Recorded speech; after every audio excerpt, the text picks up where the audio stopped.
base, quand nous arrivons aujourd'hui, fait à peu près une semaine que l'agitation a commencé. On peut dire que le stress vient tellement overwhelming, l'auban travailleur, qui n'est pas une situation de terreur dans le travail. À ce jour, nous n'avons toujours pas une rencontre avec le management. Sous prétexte de redressement, je dis bien, PZ Dimoun dans la rue, ou en tout cas PCI FRLI. Dans MSCL, peut choisir 30 Dimoun qui peut essayer d'éliminer. Comment, ça nous pas connaît. À ce jour, nous pas connaît si peut servir 39B, c'est-à-dire licenciement sur la base économique.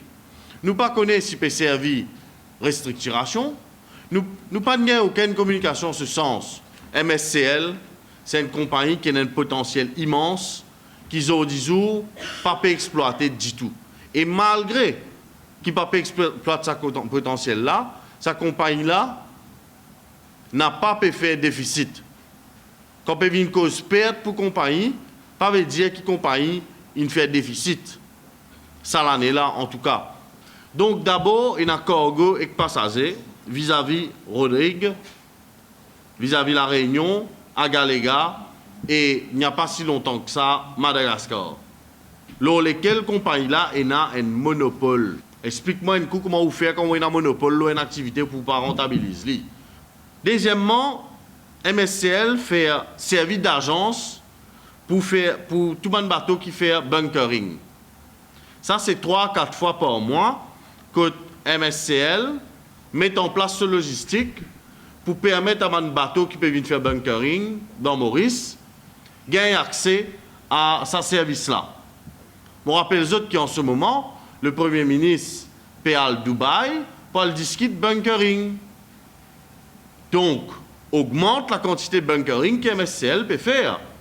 Alors, quand on augmente un service, est-ce qu'il normalement réduire le nombre d'employés qui sont dans l'entreprise alors qu'il augmente toute l'activité? Oui, parce que faire le Provident Hub pour bunkering, MSCL est dans cette activité-là, mais en tant qu'agence, il est capable d'acheter une barge,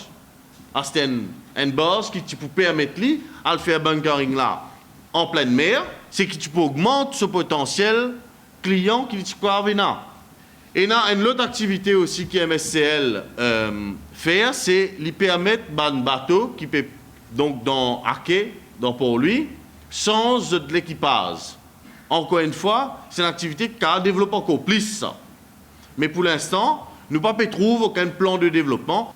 Quand on se développe là, ce n'est pas sa trentaine de gens qui peut remettre des hauts là qui vous développé ça. Hein?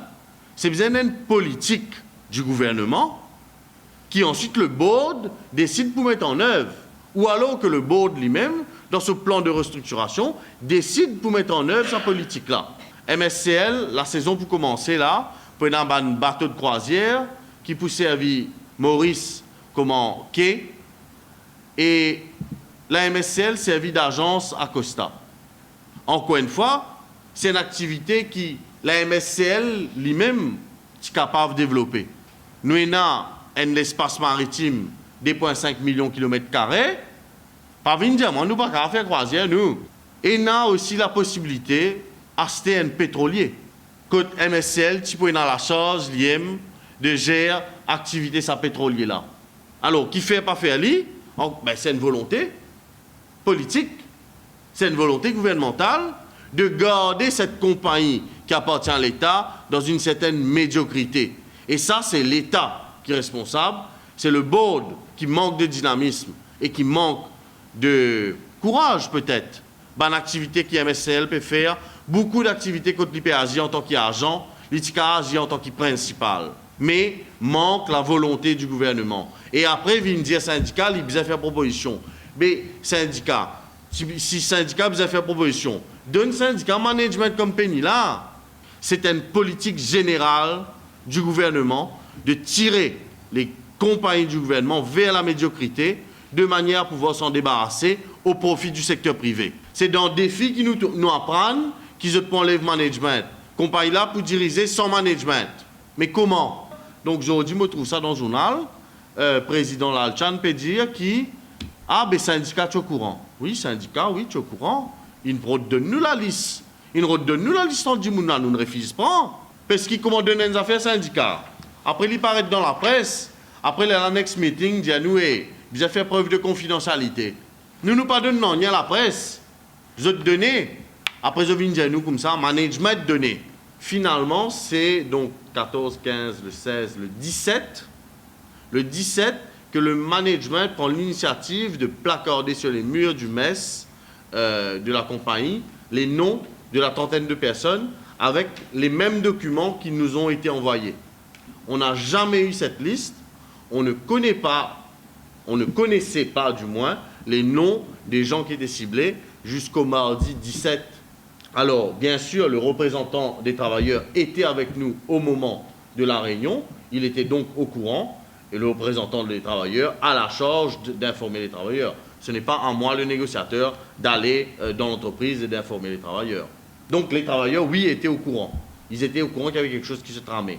On n'a pas officiellement fait savoir qu'il y avait une liste de 30 noms pour ne pas semer la panique. Moi, espérer que le ministère du Travail, à qui nous adresse un courrier cette semaine-là, pour faire le nécessaire, pour intervenir, pour appeler management, pour qu'il management assise avec syndicat. Que le board management MSCL vient dire que supposément un employé MSCL sous-qualifié. Et dans la liste qui supposément targeted de ce bandit-là, tout ce bandit-là est dans notre qualification. Il n'y a personne qui peut dans la qualification. Et ça, nous avons souhaité dire avec le management là, donner la liste de nous, ce bandit-là qui est target là, qui peut dans la qualification. Faire l'enquête, et dans ce bandit là, donne-nous les droits des femmes.